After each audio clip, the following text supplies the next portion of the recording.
कुठलंही सूक्ष्म नियोजन या डिपार्टमेंट मधून होत नाही. 4-4 दिवस 8-8 दिवस पाण्यासाठी सोसावं लागतं. आम्हाला प्रभागात काम करत असताना अक्षरशः नाकीनऊ होतं. या बातमीचे प्रायोजक हॉटेल चित्रा एक्झिक्युटिव्ह, सम्राट चौक, सोलापूर.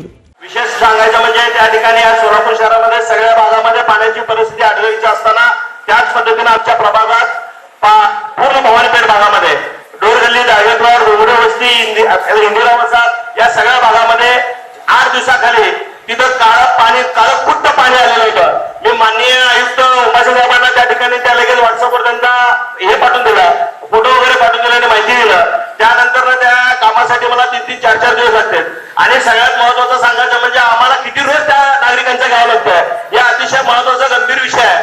पण काळ्या पाण्याची शिक्षा ही आपल्या सोलापूर शहरातील माता भगिनींना नागरिकांना सोसावा लागत आहे. गेल्या 25 वर्षापासून आम्ही ऐकतो पाण्याच्या संदर्भातला विषय. पाणी हे अतिशय महत्वाचा विषय आहे. पाण्याच्या संदर्भात ऐकत असताना आम्ही लहानपणापासून ऐकतोय. आज या अधिकाऱ्यांना माझा प्रश्न आहे की यांच्याकडे आपलं नियोजन आहे का?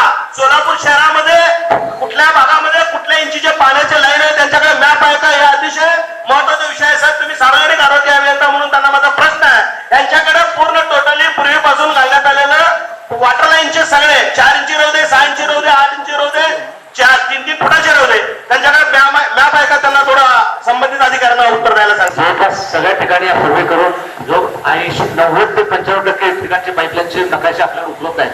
साहेब, हे फक्त बोलण्यापुरतं असते. ज्या वेळेस आपण विचारलं जातं त्या अधिकारी रिटायर झाले, त्या अधिकाऱ्यांना माहिती आहे, अशा पद्धतीचे त्यांचे उत्तर येतात. आणि हे सांगत असताना महाराष्ट्र शासन असू दे, केंद्र सरकार असू दे, ज्या वेळेस वरच्या सरकारने आम्हाला पैसे दिले जात आहे त्याच वेळेस यांनी काम करतो असं म्हणतात. 4-4 दिवस 8-8 दिवस पाण्यासाठी सोसावं लागतं. आम्हाला प्रभागात काम करत असताना अक्षरशः नाकीनऊ होतं. आम्ही यांनी लाख 1.5 लाख रुपये पगार घेऊन, अहो पगारीच्या 10% तरी यांनी काम करावं. पगार जे घेतात ना ते 10% तरी प्रत्येक कर्मचारी, माझा आरोप आहे मामूर साहेब, याने पगारीच्या 10% सुद्धा याने काम नीटनेटकेपणा करत नाहीत. त्यामुळे आम्हाला या सगळ्या नागरिकांचा रोष आम्हाला घ्यावं लागतंय. आम्ही पूर्वीपासून ऐकत असताना साधा यांना हे पाणी पुरवठा, पाणी हे अतिशय महत्वाचं माता भगिनींना सगळ्या नागरिकांना आहे. पण पाणी पुरवठ्याच्या संदर्भात कुठलंही सूक्ष्म नियोजन या डिपार्टमेंट मधून होत नाही. आणि जे काही संबंधित अधिकारी आहेत, मी तुम्हाला एक व्हॉट्सअपवर आलेला एक मेसेज तुम्हाला वाचून दाखवतो साहेब. ह्याच्यामध्ये आपल्या मंडई विभागातला एक अशोक कट्टीमणी म्हणून एक कर्मचारी आहे. साहेब नमस्कार, मी अनिल अशोक कट्टीमणी, राहणार जहांगीर हाऊसिंग सोसायटी, मुस्लिम पाचापेठ, ब्लॉक नंबर 22. गेल्या 2 महिन्यापासून मला पाणी मिळत नाही.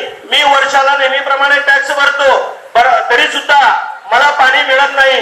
मी माननीय राहुल कांबळे जेई, विजय लोखंडे जडो व चोबे साहेब यांना समक्ष भेटून विनंती केली असता कुठलीही दखल घेतलेली नाही. माझ्या भागातले नगरसेवक बाबा पीर अहमद शेख यांनी सुद्धा स्वतः चोबे साहेबांना या समक्ष भेटून जांभीविहीर सोसायटी मधल्या लोकांना पाणी मिळत नाही आणि असे सांगितले, तरी सुद्धा या अधिकाऱ्यांनी त्याकडे पूर्ण दुर्लक्ष केलंय. इथलं पाणी पुढे झालं, इथं विस्कळीतपणा आला की ते पुढे लेट व्हायला ही वस्तुस्थिती आहे.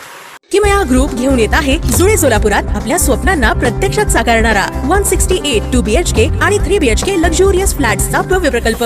सोबतच मेडिटेशन आणि yoga hall, EV charging point, fully equipped gymnasium, मुलांसाठी library, study centre, walking track with common garden, cricket turf, मनोरंजनासाठी अनेक सुविधा उपलब्ध. किमया ग्रुपचे किमया स्वप्नसृष्टी हॉटेल सेलिब्रेशन समोर, जुळे सोलापूर. संपर्क 77 800 43 800.